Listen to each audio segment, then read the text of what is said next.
Welcome back to DUI. We're doing another hookup of the floor heat. You want to test often what your resistances are. I don't know if you can see this, but we'll just show you. We are on target for 42. With this I want around 40, so 42 is fabulous. And on our other resistor,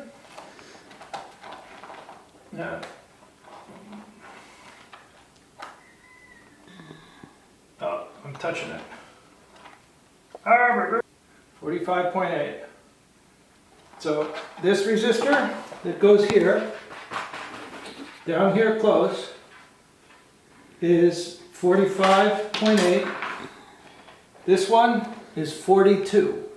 And that goes for those resistor, the one resistor here. What's different than last time is I used Harbor Freight stainless tie wire. Not any tie wire, you've got to use the 304 stainless tie wire. They will tell you the 25-foot roll is the same thing. They're both tie wire. To them, that's the same. But you got to get the stainless tie wire if you're going to use this for resistor.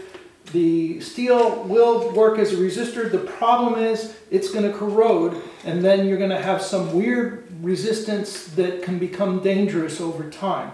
The stainless wire will not become dangerous over time. This is what you got to use. Okay. Now we've tested our resistance.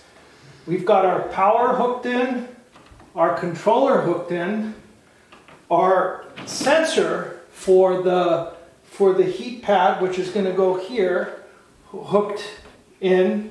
I need to get the holes drilled through the baseboard and fish the wires out.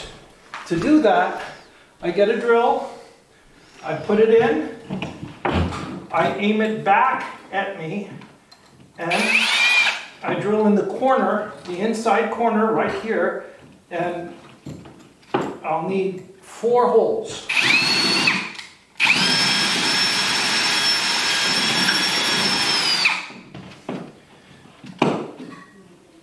Like somewhere between 5/16 to a ½ inch is what you want to drill. You can feel on the inside where you've drilled and put your hole 1 inch or 2 away from it.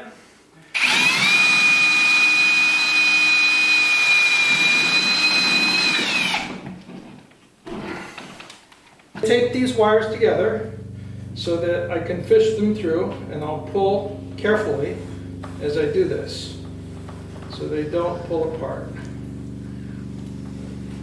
You'll see in a minute that this goes pretty quick. Take the tape, twist it around itself to leave a tail, then pull off. Makes the taping with the tail much easier to do. So now I can pull this back, and I've got to kind of gently push this in there. Just gonna want it. There we go. Both sides. Then feed.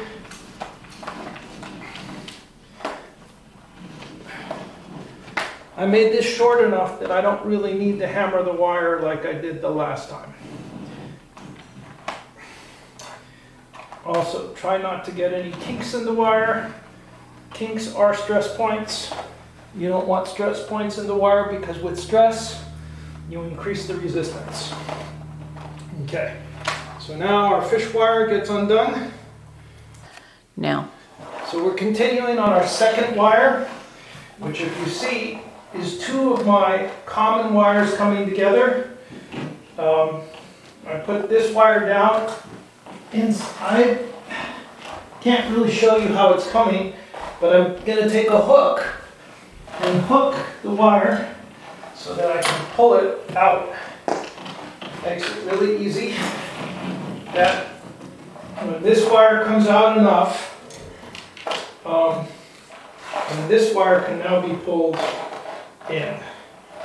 And it's the same thing where we take them down with the tail so that it's easy to untape it.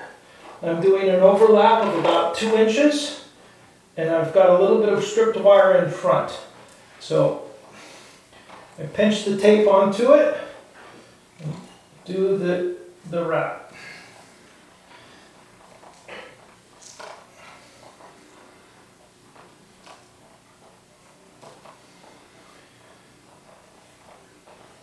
Then do your tail where you twist, twist, twist, pull a little, pull. That tail will make it so we can unwind real easily. We've got that wire now. When we get to the baseboard, I want to pull and push at the same time. It's going a short distance. Just getting it to bend the corner up and around.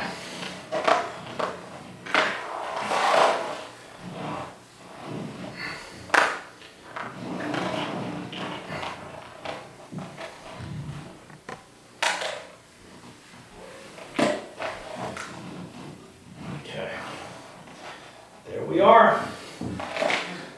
Drape this out of the way and undo our tail.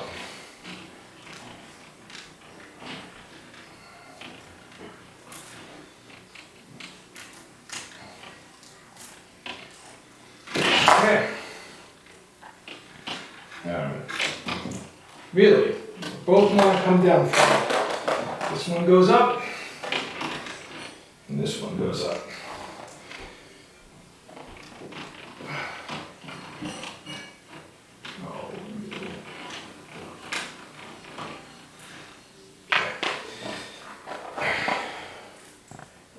Push this one in the same way, aiming down at the hole.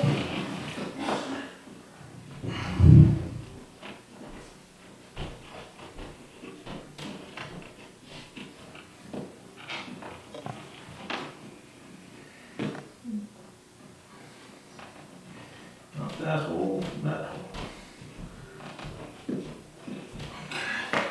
Using our hook again.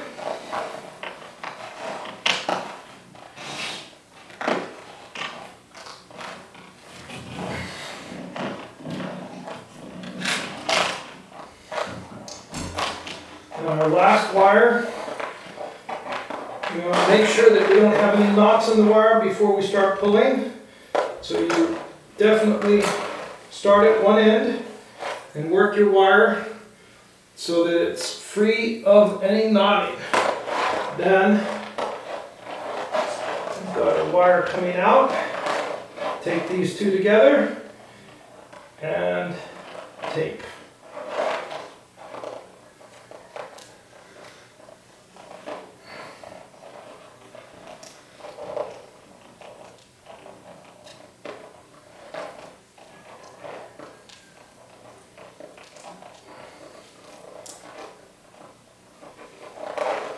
Tail again. And then we want to feed in through both sides.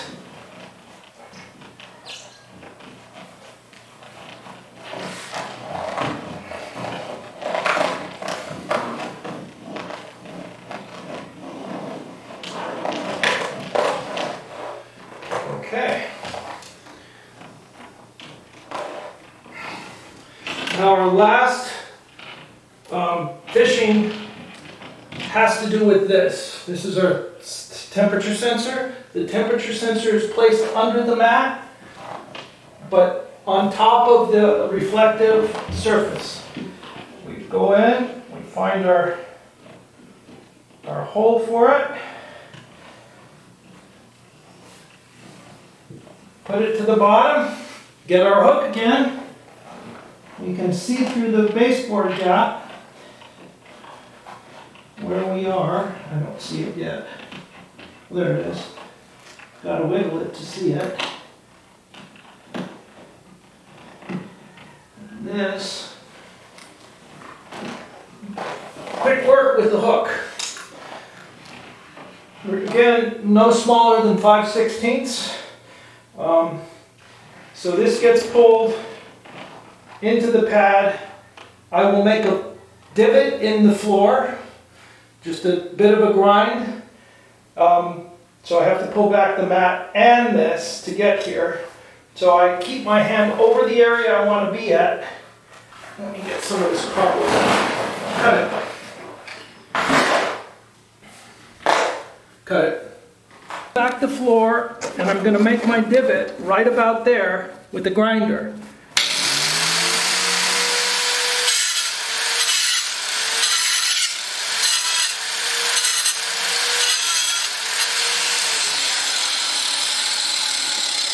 You check the size of the divot real quick.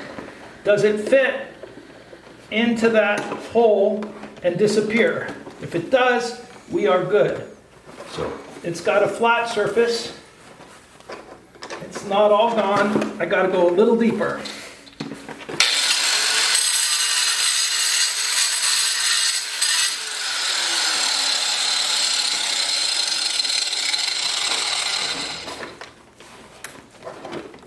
Perfect. So now the padding goes back underneath everything. You can vacuum if you want, but I am on the clock. You want to vacuum it? It's okay. Okay. This sensor, so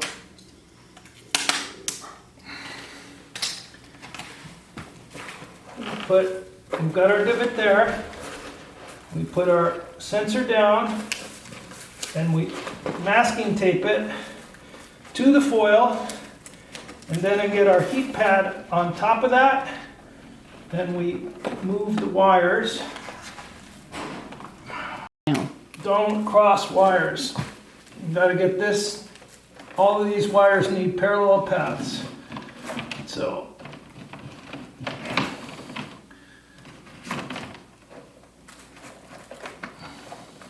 really, I need to back all of these with paper. This foil is conductive. If you stand on it and touch these wires, you will get shocked. It's got a foil, an aluminized mylar is what it is, or an aluminized polyester film is what this is. So the aluminum gives a really great reflection of the heat up. This black tar paper gives a really good radiant body to radiate into the floor. So you've got a kind of one-way thing that's happening here. This heats up, radiates up and down, but the foil forces it back up. So most of your heat is coming up. There's a small amount of conduction through the foil, into the floor, through the foam, and into the concrete. But it's small comparatively to because this foil is here. And we've got then a foam insulation to cut down on the temperature difference.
I'm gonna lay on my back so I can enjoy the heat of this pad. Oh, it's just, so delicious. So delicious. So that's what you do for this. Oh, let's get to the bigger. Come on.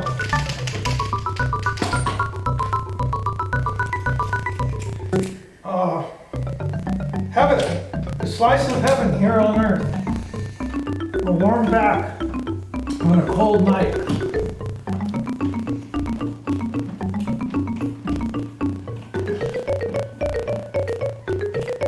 Now this is an access point that if the fuses ever blow, you can just get in, check your fuse, and replace your fuse. And that's pretty nifty. Good for 15 amps, but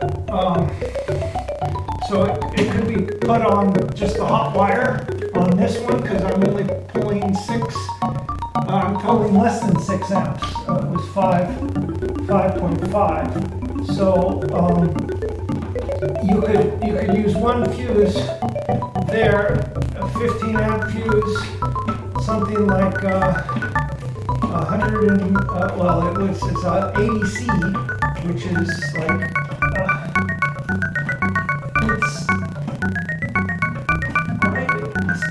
it's less than boiling. There it is. So we put just a plain cover plate on that. Oh, this is nice. You want to do snow angels on the big mat? I think I have to lay on the big mat and do snow angels because it's just so nice. Oh, feel that. Oh. Woo. Look at me, I'm warm. Look at me, I'm warm. Warm.